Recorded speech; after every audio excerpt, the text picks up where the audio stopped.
we're just going to confirm that we're live on Facebook, we're live on LinkedIn, we're live on YouTube, and we're live on the podcast series. Everyone, let's see if we can do a collective hello after three. 1, 2, 3. Hello. Hello.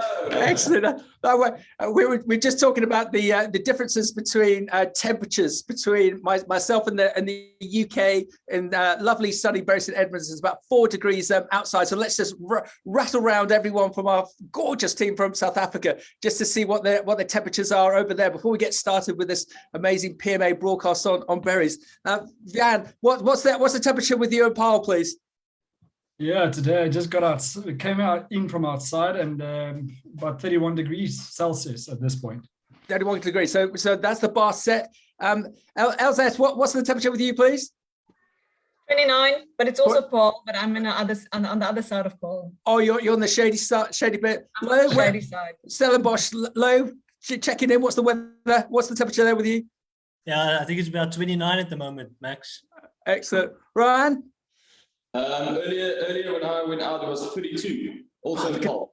It's making me so jealous. And Lianne in Joburg, come on, are you going to top? A bit cloudy today, Max. We're sitting in around about 24. 24. There we go. That's just another reason why we all need to get back to South Africa, because you've got far better weather than us in the UK. Everyone, it's a pleasure to be with you today. My name is Max McGillivray. I'm the editor-in-chief of Beanstalk Global. We're doing our regular monthly broadcast series with the fantastic PMA Southern Africa, with Lianne Jones and her amazing team, looking to promote and understand key aspects of South African fresh produce. And Lianne, I keep on saying this at every broadcast, but it still amazes me that South Africa exports in a conventional year 4.5 million tons of amazing fresh produce, and also grows 3.5 million tons for the domestic markets. South Africa is always on the ascendancy and always is looking to develop and create new fresh produce, new varieties, new elements for us all globally to enjoy. South Africa produces some of the best fresh produce on a global basis. Lianne, would you agree with me? Definitely, Max. I can't say anything else really from the seat that I'm sitting in today, but we have an incredible array of different fruits and vegetables that we grow across the country. We've got lots of different climatic zones to do that. And of course, our growers are some of the best in the world and produce some of the finest produce. So, we top. Well said. And just give us a bit of a background to the PMA and how you assist growers in the South African, the Southern Africa territories, please. Super. So PMA, which is a Produce Marketing Association, we are a membership-driven association that is really focused on connecting our members to each other, to business opportunities, to information, anything that they need to do to grow their business. So we have members from the whole supply chain in fresh produce and floral, and we bring them all together to really sort of help them get their business to flourish.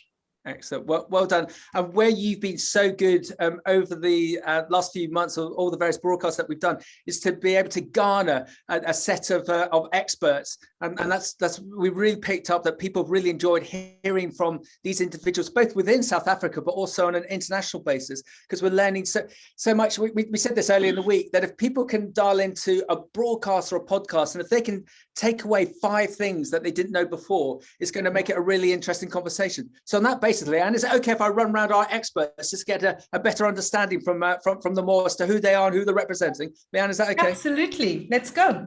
Lianne, I love that. You had an interloper behind you. Who was that? The world wants to know. The world wants to know. Just my wife quickly picking up her bag to run out. So who are you? The home office, yeah. So who are you and who are you representing, please? Thanks, Max. My name is Mouton. I'm the commercial manager at Fall Creek Farmer Nursery in South Africa.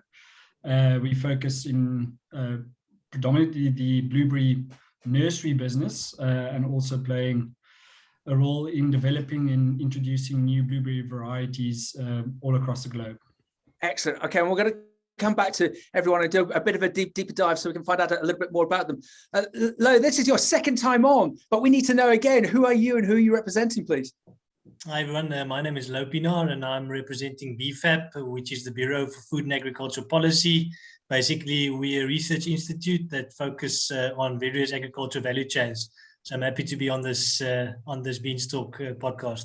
Excellent. And you're very kindly going to do a presentation for us as well, so we can get some real stats, details on this sector. Elzette, who are you, please, and who are you representing? Hi guys. Yeah, I represent the South African berry industry. We are actually we're the industry body for blueberries, raspberries, and blackberries. And we're an association of basically a grower association, but also allow associate memberships.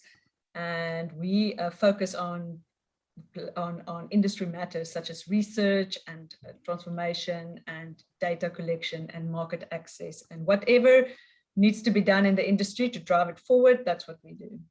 Okay, and I just want to say one thing. I think Louw Pienaar is the smartest man I have ever known. Really? That's all I wanted to say.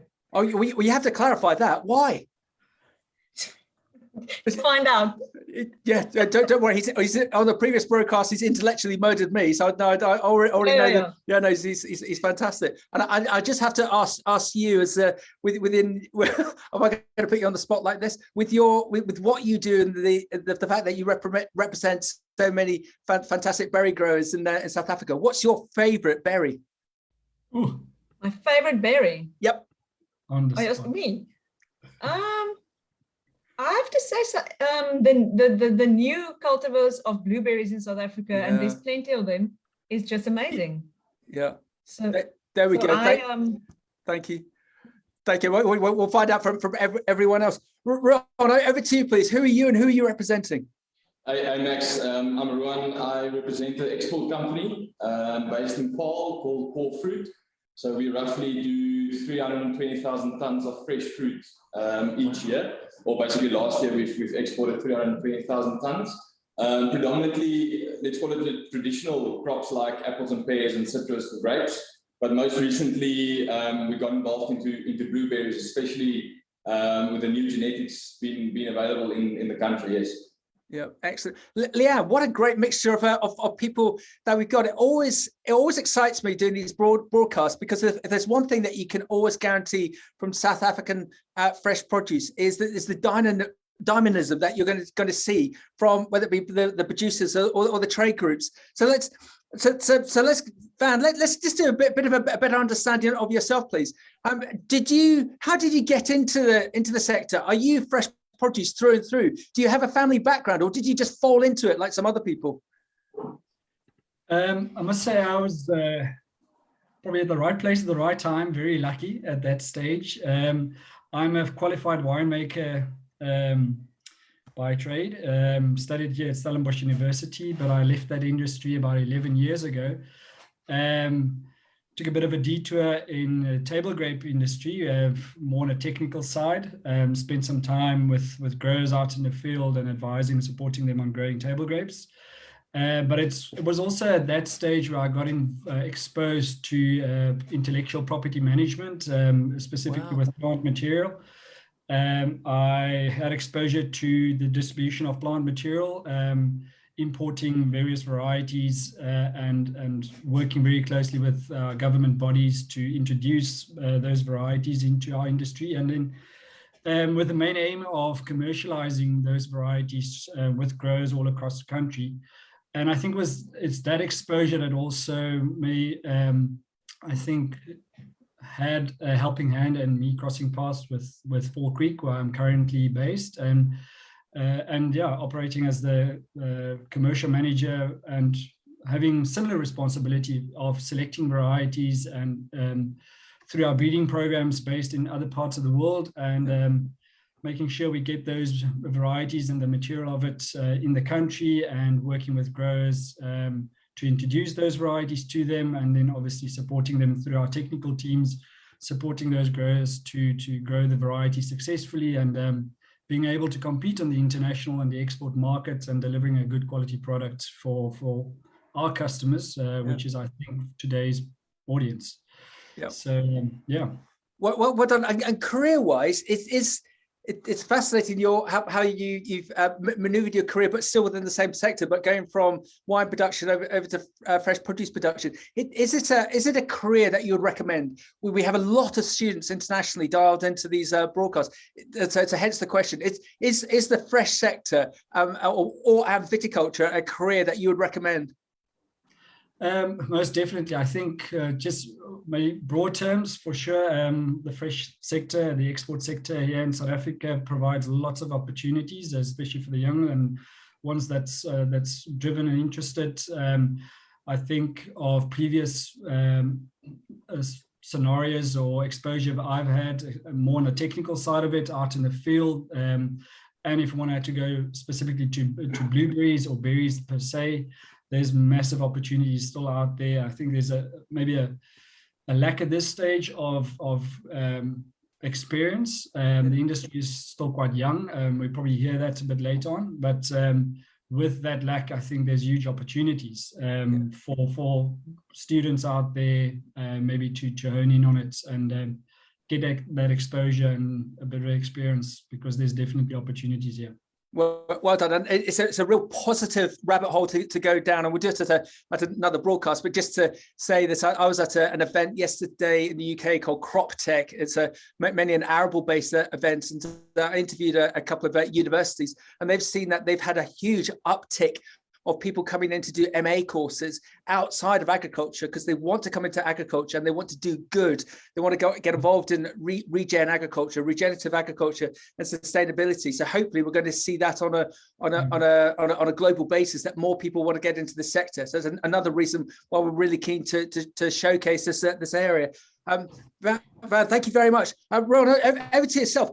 I didn't realize that Core Fruit was such a prestigious supplier of fresh produce. What's the age of the company? Because I presume you didn't start next Tuesday. What's that last Tuesday even? What's the background to Core Fruit, please? So Max, we started 11 years ago.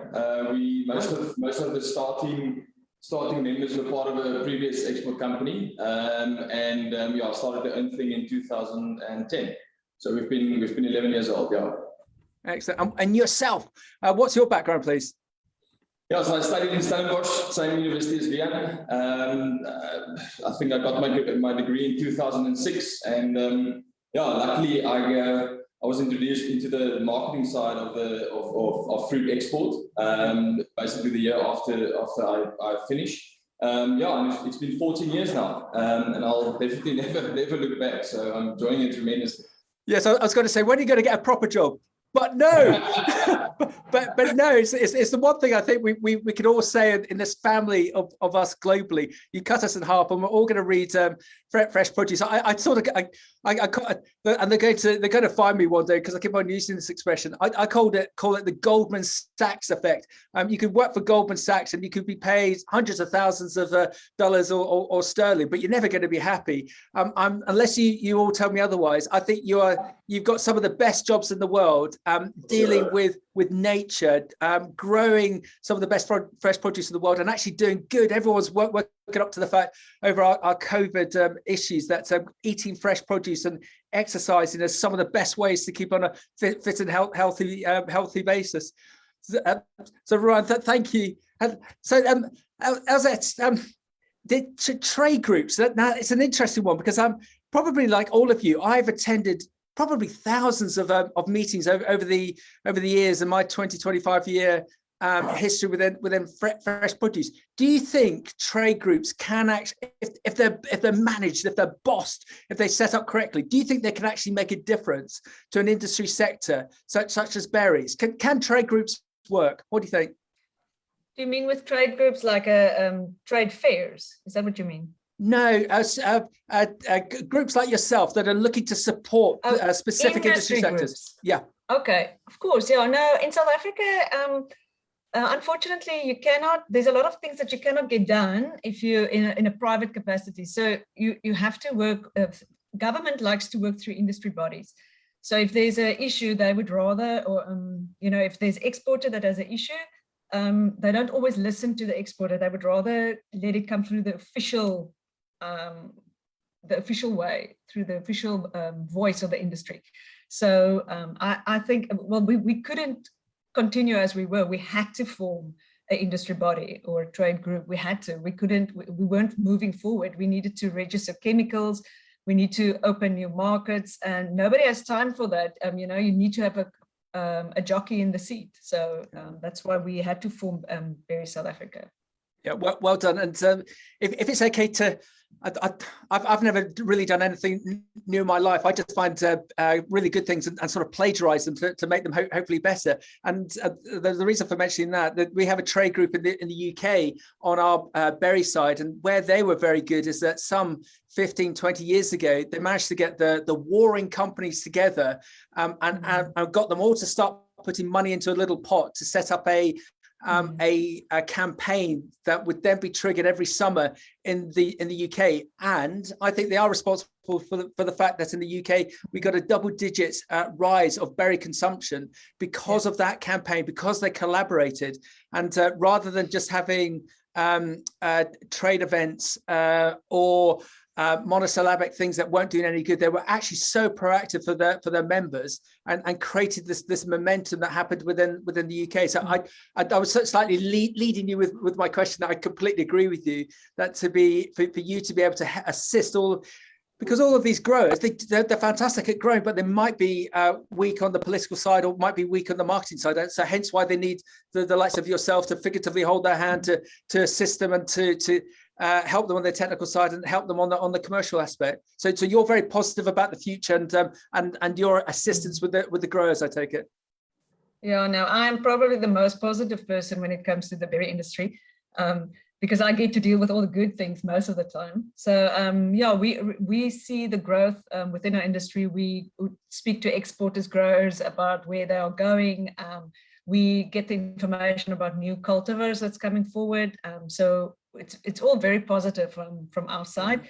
Obviously, there's things that are harder to stay positive about. It's mostly things like market access, where you have to have really, it's a long-term goal. So you need to stay positive for a very long time, and you mustn't lose faith in the process. But most of all, I think you cannot go forward in an industry without a proper industry body. And you mentioned something about promotions and things. That's also something that you need to do in the international market. So that is something we are trying now, and it costs money. So so we get there's a levy system. So we have some money from the growers, and that's what we're going to use to do a proper promotion in the trade magazines, but also a little bit at Fruit Logistica. Yeah. And then next year we want to go into Germany, and we really want to try and pitch our fruit there. But yeah. Excellent. And I think in some respects you are a bit of a magician in that if you look at the likes of Coca-Cola, what's the standard element there, that 24% of that can of Coke, wherever it's been purchased, is being spent on marketing. So what's that other saying? Wherever you go in the world, two people have been there before you: the guy selling Coca-Cola and the guy selling Michael Jackson t-shirts. And the fact that they've got that sort of margin allows them to do the marketing on the Super Bowl or online. Whilst for yourself, you've got to sort of bootstrap it, haven't you? But to your advantage, you're selling sunshine. You're not selling sugary drinks. But yeah, no, we really look forward to seeing how you get on with the likes of Fruit Logistica and into Germany. That's going to be very, very exciting. But Elzette, it feels like we need a bit more statistical information. We need to know where this sector, where berries is going for South Africa. Can you recommend anyone who's just an intellectual firecracker who would be able to give us that information, do you think? On this board? Yeah. Let me have a think. Me too. I think we need to hand over to Louw now. Louw, although we've had you on before, it would be great just to give us a quick breakdown as to your background for all those graduates that we want to get into the sector. Can you just tell us your background, please, as you're setting up your screen? Yeah, great. Thanks, Max. Hope you can see my screen. I'm going to do a short presentation. So, well, basically, I've known Elzette now for a few years because I was working with the berry industry, I think since 2016, 17. And so I'm an agriculture economist working for BFAP, but my expertise, or let's say my interest more, is in the berry industry, because we saw quite a while back that it's an industry that's growing fast. And so from an economist perspective, a fast industry that's doing a lot of job creation is obviously great and making a huge socioeconomic impact. And those are the sort of industries that will really drive development, which is something close to my heart, and really making an impact on livelihoods and our economy.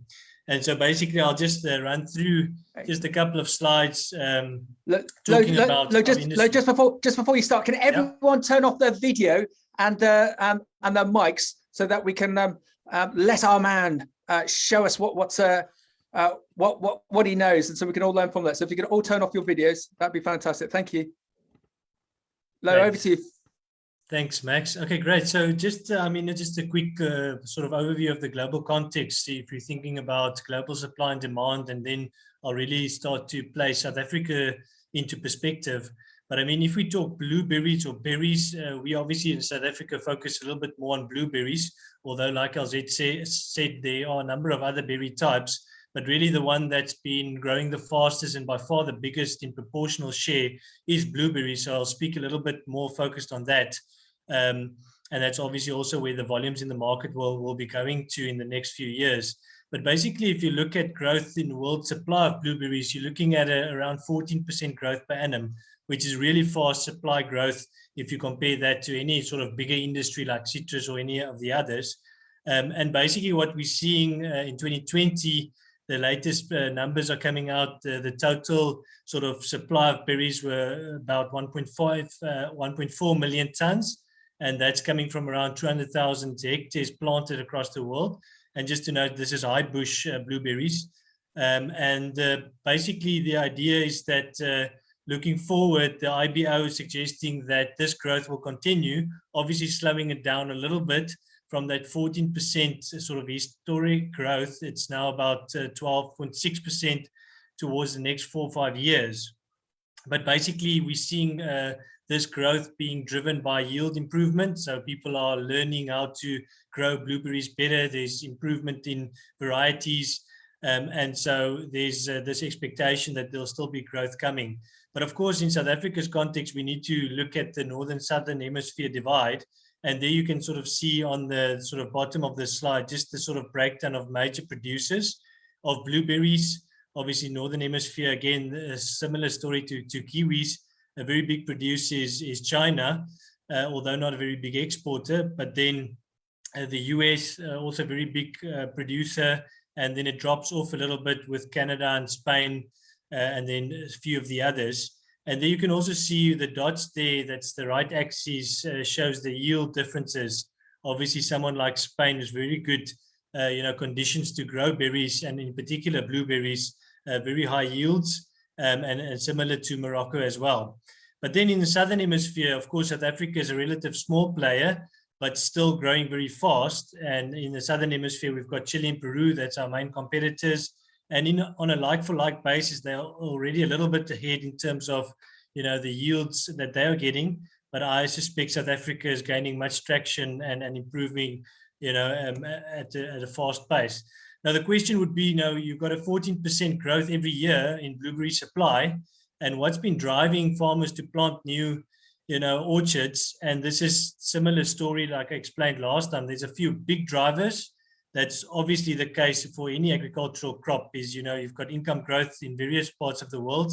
So people have more income, they spend more of that, buying food. And as people become more rich, they spend less money on something like maize and cereals, and then they go into alternative, which will be more healthy for their more balanced diet.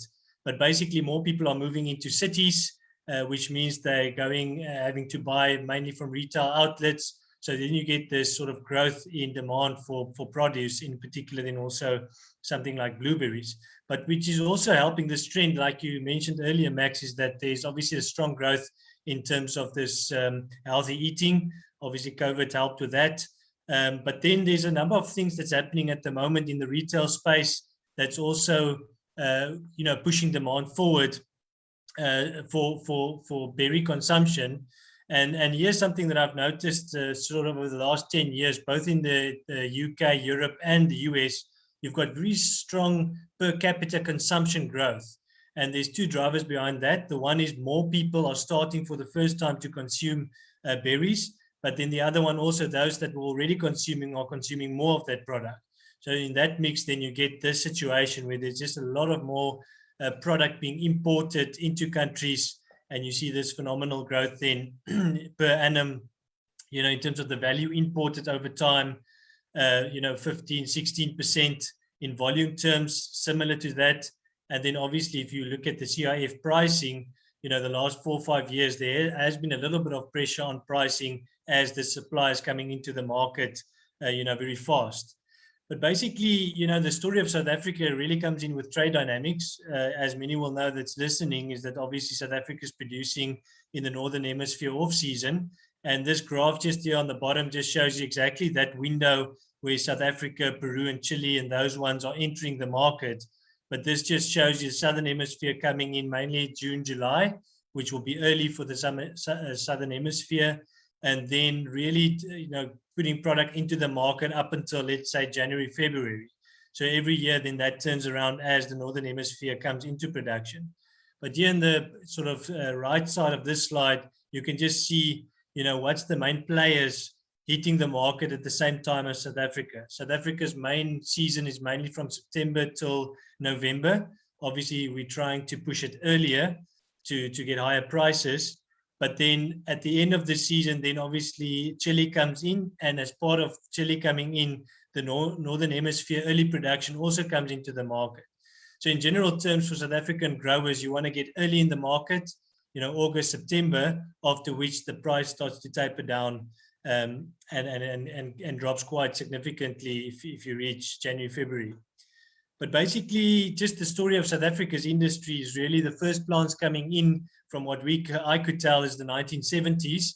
There was a gentleman that planted blueberries commercially in the Lydenburg area in the Free State, where there's very cold areas. And back then, the plant genetics were mainly, northern high bush varieties that required very cold, high cold units. But it's only the next, 20 to 30 years after that's 1992 that really commercial planting started to, extend to other parts of South Africa. And actually 1992, the first exports were recorded for blueberries specifically. And I've also shown you this graph here to show sort of the growth of the industry.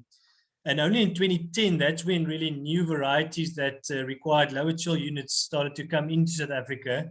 And that meant that there was a lot more suitable areas where we could grow.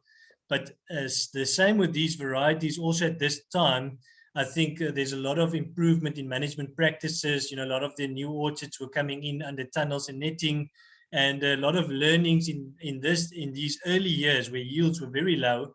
And many of these farmers needed to sort of learn, sort of the tricks of the trade. And then only since 2010, 2011, that's where you see this sort of really kicking off of growth that really, and I've said this before, but this industry, this is the fastest growth in any agricultural industry in South Africa for the past 5 years. And basically where we are now, 2014, 16, that's when, like Elzette said, the Berry South Africa was formed, a little bit more organized sector, really then able to talk to government and really get collaborative efforts to continue to drive this growth. But basically just the summary of the markets for South Africa is, the largest proportion, about 72% of our crop is exported. That's mainly there on the right, you can see the Netherlands and the UK is traditionally our biggest markets. But then obviously we have seen really good growth in some of the other markets, in particular the Middle East countries. And like Elzette said, also in some of the others, European countries, Germany, Ireland, also some decent growth. But that's not to say because local fresh sales are 13%, it's still a very important market segment. It's something that the industry wants to grow. And then obviously in terms of process, that's about 15%, mainly in frozen blueberries. So basically just the point I want to finish off with, we've seen these early years, a lot of learnings, very strong growth from 2014-15. And I think the others on the call will really start to talk on how do you grow this industry, to continue this growth. Because what I've seen from other industries is that growth is not inevitable. It requires concerted efforts, important to market, to do research and development, and really organize so that everyone's, focused to grow the industry. It will not happen automatically. But the summary from me is this is a very, exciting time for the industry, and there's still space for growth. But we just need to market aggressively and find space for all the products coming in, because like Elzette would also say, that there's still more growth in tons and hectares coming into production, and we're excited about the prospects looking to the next 10 years. Max, that's basically my story. Thanks, and over to you. Louw, well done. We've already received some comments online via Zoom, and also on my WhatsApp. I've got an interesting one from WhatsApp. Fantastic presentation. We need a president for fresh produce globally. Louw is the man. Where do I vote? So no, we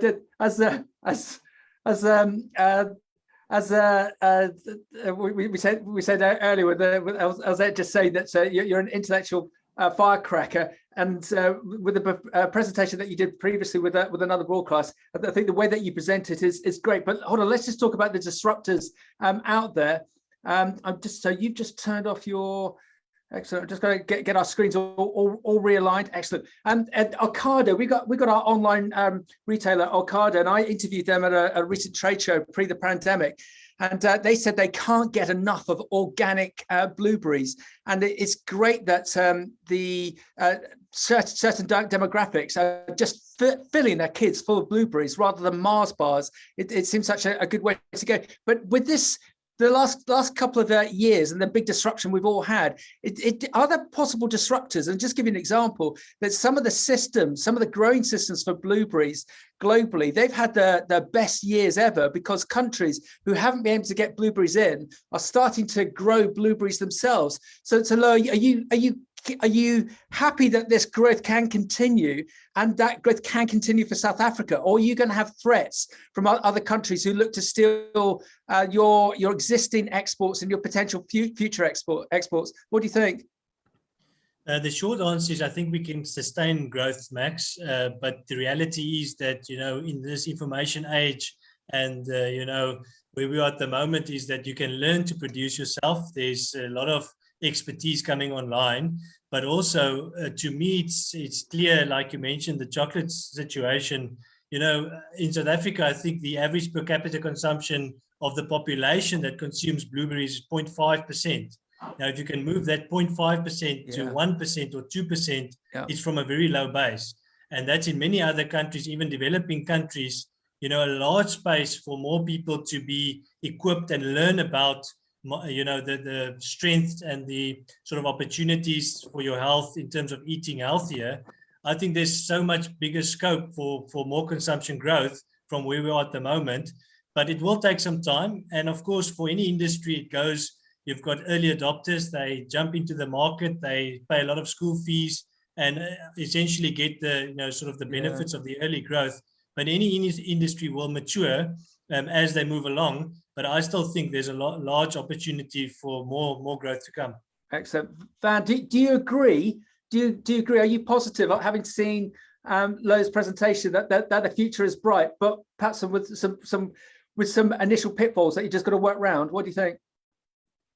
Yes, definitely. I want to agree with Louw's presentations and the data he's shown there, and obviously part of our responsibility is also to help materialize that growth and the anticipated growth we're seeing as an industry, because definitely the opportunities are out there. I think if I had to bring that presentation of his and some of the information there a bit closer to our daily operations, it's again, there's big opportunities. We sit in a diverse country in terms of climate, so we can introduce a wide variety, a wide spread of varieties, which is to our benefit as well, and address certain sections of that export opportunity and supply. But I mentioned earlier, I think technical opportunities, that's a big opportunity here. And if we can support those growers on ground level, and identify and learn from the mistakes of the past, and help newcomers or current growers how to improve and getting those productions up from that average you showed there was about 6.7 tons per hectare, trying to improve on that. Improve on quality. I think quality is going to be the name of the game going forward, and luckily I don't think that should be any news for a South African grower. Any industry for that matter. Quality has always been a high priority of ours, but it's going to become, and it is becoming very important, if not already important, for the blueberry industry of South Africa as well, is to focus on quality. We need to stay close to the markets. We need to stay close to the consumers, understand what they want, and give them what they want. And I think that's also where the companies like Rouxan and Core Fruit are coming in, where growers need to work and collaborate with those exporting marketers to make sure that they're aligned in terms of strategy and the requirements of those markets, so that they can produce it on ground level. It's going to be crucially important in the future. But Van, well done. Ron, are you as optimistic as Louw and Van about the future as well? For sure. 100%, Max, no, for sure. I think there's two things. I think from a South African point of view, the market situation or the export situation has changed in the last 3-4 years. Up until now, there's been very good genetics tied up with certain exporters. The older varieties, or the open varieties, has been the older ones and the old genetics that can't compete. So in the market, you as Louw showed, I mean, in October, November, when Peru dominates the market, if you enter the market with an inferior product, you're dead in the water. You won't get any shelf space on retail level. Wow. But I must say, with companies like Fall Creek, and there's other companies, I know Top Fruit is also bringing in new genetics. So over time it's definitely changing, and that's why we're excited. So again, we planting also. Most of our plantings these days are in the northern part of the country, where most of your harvest should enter the market before Peru. But also, if you plant down in the Western Cape, competing with Peru with new genetics, I mean, Peru is, in my opinion, 75% is still old genetics. So if you have new genetics, good varieties available in those window, I mean, you also, as said, you're going to get the shelf space. So yeah, we're optimistic. Excellent. One thing, I love your expression from South Africa: make a plan. Make a plan. Elzette, what do you believe are the critical areas for growers to focus on? So I'm not looking to be negative, because it feels like there's going to be a rush for this global consumer, just like there has been with, say, avocados.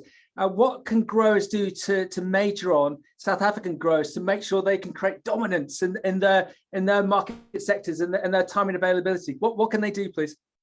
Well, I think as with any commodity in South Africa, I think you have to plant the right variety in the right area. So I would do a lot of homework on what I decide to plant. It's also, remember, berries are very expensive to cultivate, or the whole setup is very expensive. So they need to make sure they're completely aligned. So they need the right variety, they need the right exporter. So they must do their homework. And then I think Court Brazelton also said this a while back, the days where you can just put a blueberry on the market, it's over. So you need to decide what is your point. We must have a point of difference. There's enough blueberries out there, but we need to make sure that when they pick up a South African punnet, that's just going to outshine everybody. And I think we've done a good job because of the fact that we have such good varieties. But I think there's still work to be done in terms of our post-harvest, in terms of just doing some research to get the fruit in a perfect condition on the other side. But yeah, I always tell the growers when they contact me, I tell them, please make sure that you are planting the correct variety for your area. Yeah. And it's almost, I think Wian said that they are now planting in the northern parts of the country, or was it Rouxan? Anyway, but the point is those areas are earlier in the market. So that already makes sense. Don't just plant when the whole tsunami of blueberries are getting into the market, Be sure that you have got some point of difference. Yeah, well said. And Louw, just go back to your presentation. It's fascinating that split in respect of the dominance of exports going to the likes of the UK and Holland. I mentioned at the start of my intro about 4.5 million tons exported out of South Africa in a conventional year, 3.5 million to your wholesale markets. The 10 fastest growing cities are in Africa. Should you be concentrating on overseas markets? Is there an internal market within South Africa and Africa that South African blueberry producers should be berry producers should be looking at, or is that me just being naive? What do you think, please? It's a good question, Max. I'll probably differ my response from sort of a big blueberry grower at the moment. I think there's huge potential in Africa. We've got the Continental Free Trade Agreement. And when we talk about Africa and market opportunities there, we should actually be focusing on, let's say, the next 10 years. In many of these cities that are in countries with big cities, Uganda, across the board, actually from north to south, there's a growing population in the cities that have got, disposable income to really drive berry consumption. And that market will continually be important. And we're the closest to that market for, in comparison to all of our competitors, but the market and the volumes are not yet there. And also maybe just to make a point, we are actually accessing many of the African markets already, but the bulk of or the amount that we can send there is limited at the moment, but for sure, big growth coming in the next 10 years. Yep, okay. And I've got to go back to my Mars bar analogy. And just segueing that into our online retailer, Ocado, that they can't get enough. They're talking about specifically organic blueberries to sell. I just feel that with everything that we're going through, there's going to be a shift away from these high salt, high fatty foods, and what is a great convenience food on a berry basis, blueberries. So it's. In one moment, I'm slightly afraid that are we just going to oversaturate this market? But actually, if people stop eating junk food, confectionery, and move towards the likes of blueberries, the market in some respects is going to be endless. Louw, would you agree? So the future is even brighter in some respects if we can go for that urbanization and cannibalizing sales away from the confectionery manufacturers. Yeah, I agree, Max. Obviously, as we mature and there's more product coming into the market, then prices will come down eventually. They'll go through different sort of business cycles in any case. But if you're a competitive producer, you can push yields and quality, you will be in business. And I always tell people that say, blueberries or berries are expensive. Then I ask them, how many cappuccinos have you bought this week? And then I say, instead of buying 2 of them, you could have taken a punnet of blueberries. It's much better for you. But I also enjoy my cappuccino, but I also enjoy the blueberries. Yeah, it's a fascinating analogy, isn't it? That we probably have the same with your retailers. That it's just always price about fresh produce. But then people are wandering further into the store and will happily pay 10, 20 pounds for a fine bottle of South African wine, which is absolutely correct. But we shouldn't be buying top Pop-Tarts. We should be buying South African blueberries. So let's just get a bit more into the nuts and bolts about companies and varieties, just to get an understanding as to who's leading this and perhaps who we can learn from. Van, over to yourself. Varieties. Is there a lot of development? Is there a lot of development in varieties, or is this area stabilized out, or are we seeing new varieties coming through? Well, Max, it almost feels to me I'm relatively new to the blueberries, or to the blueberry industry, but also doing a bit of research. And Louw's pointed out the timeline there in his presentation as well. Some of the first varieties were introduced quite a while ago into South Africa, but if you look and listen at what's happening around us currently, it's almost like we in the hype now. There's so many more varieties either being introduced or in the pipeline, different breeders coming into South Africa and other parts of Southern Africa as well, which also pose a lot of opportunities for growing blueberries. So definitely many more varieties to come. Sometimes the downside with introducing more and more new varieties is confusing the grower. So it makes it difficult for the grower to decide which varieties to plant. And yes, obviously with all new varieties comes a lot of questions and unanswered questions, which in most cases are only answered over time. I think that's where sort of, again, technical support, R&D, variety information, just supporting the growers to adopt these new varieties and help them grow them successfully, I think is going to be a key driver in the future as well. As, yeah, I think there's going to be a lot of options for the grower in the next 5 to 10 years to select from. And then we're talking, again, given the climate of South Africa, we're talking 0 chills or no chills, all the way through to high chills, and allowing us to, as an industry, actually to have quite an extended production window. Obviously, I'm not sure if we will get to that 52 weeks supply, but wow, definitely a 19 month supply. That's, I think that's on the cards. Wow. If you get into the right areas with the right varieties. Okay. But yeah, it's an interesting game. I think varieties are going to be key going forward, and I think aligning that with your marketing strategy and your marketing, I think those are going to be 2 key drivers for success in the future. So we've got to stay close to yourself and Elzette to find out about the varieties and the growing techniques. But Rouxan, just over to you. Isn't this the emperor's new clothes? Are we not just chasing a bit of a false dream here? And in the respect of, you look at grapefruit, there's unless you tell me otherwise, there's a diminishing demand for grapefruit as everyone's gone to other citrus products.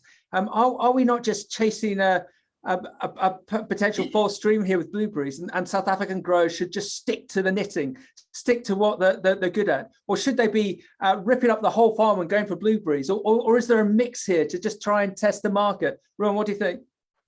I think it's definitely a mix. If I can refer back to what Louw showed us, I mean, the demand is growing each year, so the demand is there. I think the limitation from South African point of view, and Elzette can maybe also come in, is the market access. So I think if we can access markets like India and China, for instance, I mean, that's going to probably double the demand from a South African point of view. And then what Wian said, I want to add to that is again, it's a timely process. So I don't think it's easy to farm with blueberries. So yeah, I won't recommend ripping out everything on your farm and just plant blueberries at all. If blueberries or certain varieties will be grown in your area and it will work there for sure, I think there's a big opportunity for blueberries for them.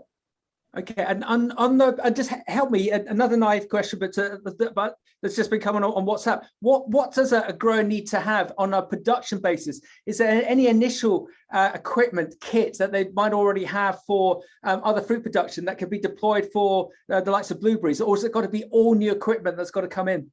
Rouxan, over to you.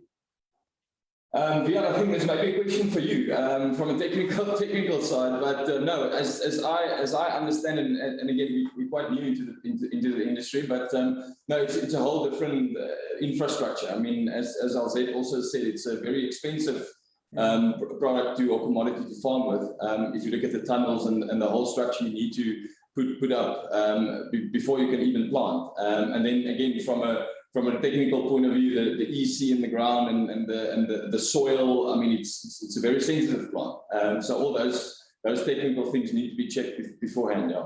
Excellent. I love this thread that we've started off on the side here about trying to marry up blueberries with South African wine. It's what's that expression in retail called category management, that you must buy a punnet of blueberries and you get a free bottle of wine. Is that the wrong way around? How's that? You put your hand up, but you put it back down again. But I'm going to come to you anyway. What will you say? What would you like to say? No, I think if we start speaking about our wine, we're going to completely lose track of what we're talking about, because I'm very passionate about the wine. But anyway, we'll park that one. Now, what I wanted to say is I don't think you have to ever worry about blueberries being only like a trend. I think you must remember, if you look at the health benefits of blueberries and the amount of research that's being done on it, it is just in a class of its own. And the fact that it's so convenient and, you know, you put it in a punnet, it's easy to feed children. So in terms of that, I don't think we ever have to worry about it becoming, people not being interested in it anymore. I really think it's going to be a game changer. It's going to remain something very important. And yeah, I just wanted to say you cannot really compare that to something like a citrus. Although it's wonderful, but the health benefits is just, and the way and the ease of eating, it's just on a different level. So I don't think there's any worries about that stopping, market demand stopping. I think it will just increase. Okay, yeah. And just coming back to the marketing element again, and using my analogy about Coca-Cola. If there's one frustration I've got, especially within the UK, is that 6 out of 10 kids don't know where fresh produce comes from. I've been very blessed to have spent time traveling through South Africa, met some of your colleagues, some amazing people, and seen some amazing stories and the passion for the growers. And I just wish I could sort of matrix style plug that into all the kids and the families I meet, so that they could understand that not only are they eating a superfood like blueberries, but the whole story behind it. What can we collectively do to spread the message about blueberries on a South African basis, on internationally, on the basis we don't have the firepower, we don't have the money, we don't have the marketing of the likes of a Coca-Cola, but we do have this passion. What can we collectively do? Come on, Lianne, you're a marketing expert. What can we do? Oh, go on, Elzette, you go first. Oh, no, back to Lianne. It was like the tennis. Go on, Lianne, you go first. Yeah, well, Max, I have dabbled in promoting blueberries. Probably about 10 years ago with the Summer Berry guys, when I used to wear a different hat, and we promoted blueberries from Chile, Argentina, and Uruguay. Sorry, guys, I was sort of on the other side. But, if you look at that promotion that was done, I think it was 3 years, it set up the counter-seasonal category for berries in Europe. And that tail, I think that was double-digit growth 10 years ago you were seeing. And that double-digit growth has still continued. And, there was 2 things with it. And I wanted to actually just say, one of the things about going into Africa is you have to be the Coca-Cola when you go into Africa, because when you go into Africa, these new types of fruits are not even known. So you've got the low-hanging fruit, that being the first person or the first country to introduce a new fruit or a superfruit, you've got the first mover advantage. So that's something to think about, as we sort of utilize our African Free Trade Agreement and start developing Africa. But, in terms of the marketing, particularly on a fruit like berries, which are a high nutrient dense fruit, you'll start to see consumers moving more and more to choose high nutrient dense foods in the marketplace. I think it's very important to communicate that, your nutrient density and the flavor. And I think by getting new varieties, new plants, and consumers get a consistently excellent eating quality, they will go repurchase another punnet of blueberries in the same week. Yeah. So for me, the marketing is in the flavor and the quality, and then having that other sort of marketing information about the nutrient density of the fruit. That's what I would say is the 2 things to focus. How's that? I was going to tell you guys about and Wian will also know about this. We are part of the International Blueberry Organization, and we have been talking a while now to do something similar as the avocado industry has done. So they have done a worldwide campaign about avos, and it has been very, very effective. So I think somewhere in the future, we are going to start seeing something likewise. When exactly and how we're going to fund it, we don't know yet, but that's definitely something that we're considering. So it'll be a global, not a global, but it'll be in the bigger markets, so we'll start like a generic campaign. Yeah, well done. Collaboration. And you look at the World Avocado Association, the fact that they stream, is it a 33-second on the ad breaks of the Super Bowl in America? and for avocados, obviously, and they see huge spot, and the consumption of avocados in the likes of America compared to Europe just shows the growth that could be had. And using that as an example for the likes of blueberries, that the consumption levels could be huge. So rather, as was it Lisa saying, rather if the berry industry can shift student mindsets to diet and snack food from shifting from KFC, kid fattening centers, to blueberries, to berries, it will be a great health outcome. So that, there's so much there to be had. Louw, would you agree? Do you think we just need a bit of marketing magic to aid us to push the export side for South Africa? Well, I'm not a marketing expert, Max, but I think sometimes you're forced to market very aggressively and much wider than you have been, and that will definitely start to happen. It's already starting to happen, like Rouxan is saying. But yeah, I mean, it's something you have to budget. It costs a lot of money, but in the end, it's needed so that you can really influence the consumer in a positive way. Because if you don't know it's got these health benefits and it's got very high, and the example is people thinking that there's so much vitamin C in citrus, for instance, or in orange, but then there's so many other crops or fruits that's got double the amount, or a third more. And people don't know about that. So we need to educate consumers by the way that we're doing marketing. Yeah, and we must just remember this bit. It's all about the taste. You can have a brand, but as Lianne said, if people enjoy the taste and that quality and that consistency is there, and they're coming back to buy day after day after day, that's obviously going to be hugely beneficial for the sector. So to everyone, we're slightly running out of time. It's it's slightly left of field, but it's a relevant question. I hope it's okay to ask of you. And Gary Bradbury asked it right at the beginning, and just for sort of curiosity sake, because we're all in this world together. And Gary's just asked, can we ask the panel, have the producers coped during their COVID lockdowns, especially in the harvest seasons? Have the producers been able to do anything about vaccine availability for their staff members in South Africa? I hope this is okay to ask, because we're really curious to see how all these different countries are getting on, because we've got issues in Europe, but the UK seems to be okay. Rouxan, is that okay to ask you of that question? How have you all coped over the last 18 months, please? Yeah, obviously a lot of interesting challenges regarding the vaccination availability. I'm not the guy to answer that. But yeah, obviously there's been certain things put in place. Luckily, the last couple of months our numbers have been quite down. So I think we haven't felt the effect of COVID that much, to be honest, which also helped. But yeah, other than that, there's not more specific things that I can say what people implemented. Thank you. And Lianne, just leaning on you with your extensive network in South Africa, how's it looking on that discussion point, please? Yeah, I think in terms of management of during the pandemic, it's an incredible how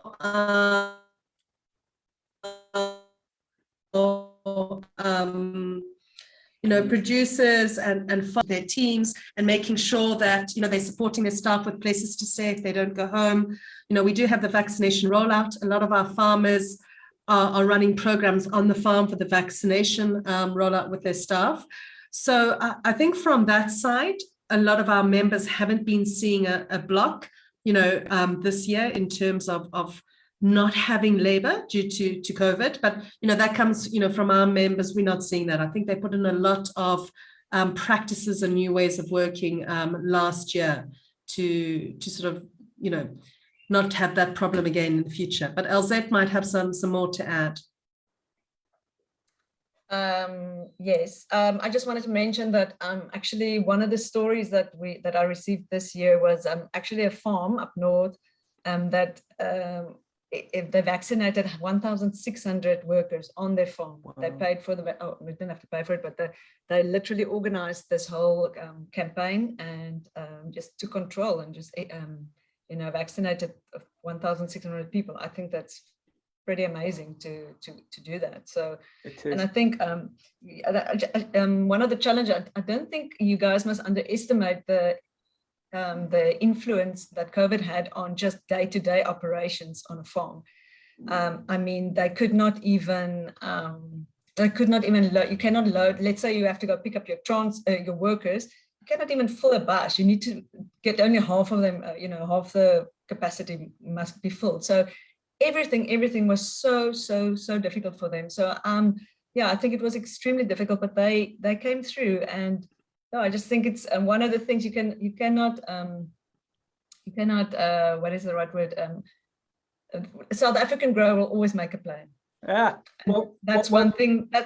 That's one thing that we just showed. That I just saw again. These guys are just amazing. Yeah, it's been a tumultuous 18 months, 2 years, and Lianne and I have been very privileged to hear from industry leaders across your sectors, and everyone has come up with a plan, and to man and woman has succeeded, got through this, and if anything, they're going to have better businesses, and they're going to be able to give so much more to the people that they're bringing into their businesses with the growth that we're going to see within South African fresh produce. And just on that side, just reading some of the there's lots of comments coming in on the production basis. If people are looking to plant to go into the blue sector, that's actually going to bring more jobs into the industry. Would that be correct? Ron, what do you think?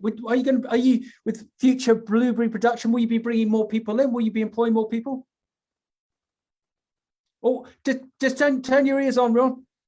Just turn your ears on. Sorry, my bad. No, definitely, Max. And I think that's the driving point for marketing or for accessing certain markets. Going to the government to say, listen, job creation. This is one of in my opinion, one of the commodities or the crops in South Africa that will generate and create the most jobs. So that's for sure a driving point. Elzette, you can comment on that, but I think that's the one positive for the blueberry industry. Yeah, well done. So come on, everyone. I think firstly, let's not just be modest about that. You all need to be applauded for what you have done over the last 18 months. We've used this expression about South African farmers and growers will always make a plan, and if it's a bit jingoistic, never waste a crisis. And if there's going to be one big uptick from this, everyone globally is going to want to eat more fresh produce of quality, of taste, and that continuity of it. So you all are really ideally set for that, and that's why we, both in the UK, Holland, and in the likes of China and America and the rest of the world, we need to buy more of your produce. Where do you think this is all going to go? Let's be positive. Let's wrap up with a really nice positive statement from you all. Where do you want to see South African berries and South African fresh produce being, say, in 5 years' time? Van, over to you first. What do you think, please? I hope to see one day when I'm standing in a UK retail, in a store or outlet, ready to pay for my produce, to see blueberries right next to me, and not that those chocolates and all those sweets. Excellent. Well done, Louw. What do you want to see with your analytical side and your emotional heart? What do you want to see for this sector 5 years on? 50,000 tons, Max, and then additional 12,000 jobs being created. Excellent. You can never take the statistician out of the stats out of the statistician, can you? And that's why you're going to be president of fresh produce globally. We're going to have you signed up for this. Ron, what would you like to see 5 years out, please? South Africa taking over the world with their production, Max. I think we've got the potential. Excellent. And I think actually that's going to be realistic. Elzette, what would you like to see, please? Yeah, I think what I would really like to see is important people in government really realizing that blueberries is a commodity that can certainly make a difference. And I want to see people get out of poverty, and this ridiculous 40+% unemployment being lifted, and opening markets, employing young people, giving them a future, getting out of this horrific poverty that our country is in, and really just start making a difference and having a better life due to something like the blueberry industry. That's what I want to see. And so if we're seeing consumers globally eating the superfood that is South African blueberries, by implication, it's going to do good. It's going to make people feel better, and it's going to do good. It's going to do wonders in South Africa. Max, just a closing one. I think it's not only South Africa, but Africa as a whole. Creating jobs in countries like Zimbabwe and Kenya. that's going to put them on a whole different scale. So I think that's the one bit as well. We just as we were talking, I've had a WhatsApp from a contact saying that they've spotted Zim blueberries in Tesco's today. So it's great to see Southern African produce coming in. So Lianne, come on, wrap up for us. I've really enjoyed this. It's been an absolute powerhouse of our experts again. What do you think? What's our end message, please? Yeah, I think, what's exciting at the moment in the berry industry in South Africa is that it's really broken open. We have got new companies, new nurseries, new varieties coming in, varieties that can be now grown in all different sort of climatic conditions of South Africa. And we're starting to move into Southern Africa. And so that's really opened up the opportunities, I think, for established growers, new growers, and also sort of, and I think Elzette touched on this, there's an opportunity for our emerging growers and new farmers to get into it. And really what I would like to see is South Africa starting to champ on the heels of Chile in terms of, starting to go for that first place in Southern Hemisphere production. And I'd really like to see some circular economy starting to happen in Africa around blueberries, growing blueberries, introducing them to the African markets as they develop, building that local consumption. And with that, bringing in your nutrient density and better nutrition for people in South Africa with the fruit. So I'd like all of that to happen. And of course, just blueberries and blueberries from South Africa and Zimbabwe and everywhere else to sort of become a global. Fantastic. Yeah, well done. So just to wrap up, WhatsApp question: what would the panel recommend to be the best wine to have with blueberries? Van, over to you. You start us, please. A really good Stellenbosch Cabernet Sauvignon. Oh, it's going to be a hard one to beat. Elzette, are you asking what's the best thing to have with blueberries? The best wine to have with blueberries. The best wine. Oh no, we don't have enough time for me to go down the list. No, we need to have a whole new discussion. You've got to give us one. We're going to put you on the spot. You've got to give us one. Kanonkop. Kanonkop Pienaar. Excellent. Rouxan, please answer. I'm going with Wian. I think if you do a blueberry and wine comparison, he's definitely the expert. So I'll go on his advice. Excellent. Louw. Also go with Wian. Yeah, he's the expert. Okay, so what we need now, we were setting the scene here. Lianne, we've got the blueberries, we've got the wine. Where are we all collectively going to have this party to celebrate South African blueberries with the world's best wine? Where are we all going to be, please? I think it's going to have to be Paarl, because the majority of our participants are in Paarl today. So we'll have to go out to Paarl and get on the tram in Franschhoek next door and just enjoy it around that area for sure. Excellent. Okay, everyone off to Paarl, whether you be in South Africa or whether you be internationally, we'll have a party tonight to celebrate South African fresh produce and blueberries. Everyone, thank you very much. It's been amazing. Learned so much, and the comments that are coming in from Facebook and LinkedIn are showing that as well. You've been brilliant. Thank you very much. Keep safe, and we'll see you at the next broadcast. Thank you, everyone. Thanks, guys. Thank you. Bye.